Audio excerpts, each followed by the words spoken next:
আজকে একটা বিনি দাবাতের জন্য একটি ভিডিও করতেছি। আপনারা বিনি দাবাত খাইতে যান।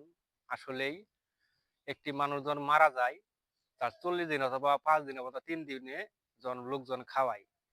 খাওয়ানোর সময় অনেক দাবাতি লোকও যান এবং কি বিনি দাবাতি লোকও যান।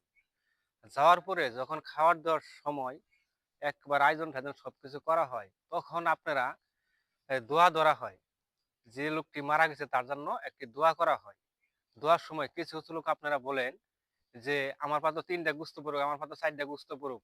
এই ধরনের দোয়াগুলো আপনারা করেন। আসলে এগুলো দোয়াগুলো না করে আসলে যে লোকটা মারা গিয়েছে তার নাগে সঠিকভাবে দোয়া করেন, আত্মার দিল খুলে দোয়া করেন। আসলে যে মানুষটি মারা গিয়েছে সে যেন সওয়াব পায়। আসলেই আপনারা বিনি দাওয়াত খাইতে যান। আসলে বিনি দাওয়াত খাওয়াটা আসলেই সঠিক না। আসলে গরিব দুঃখীর জন্যই এই খাবারগুলো তৈরি করা হয়, এই খাবারগুলো দেওয়া হয়। আপনারা বিনি দাওয়াত কখনোই খাওয়ার চেষ্টা করবেন না সকলেই। আর বিনি দাওয়াত খাওয়ার নাগে গেলেও আপনারা সঠিকভাবে এই গোস্তের দোয়াটা না করে আপনারা যে লোকটি মারা গেছে তার জন্য আপনারা সঠিকভাবে দোয়াটা করবেন। যদি কথাটা বিনি দাওয়াতের জন্য যদি তিতাও লেগে থাকে তাহলে কথাটা এটাই বাস্তব।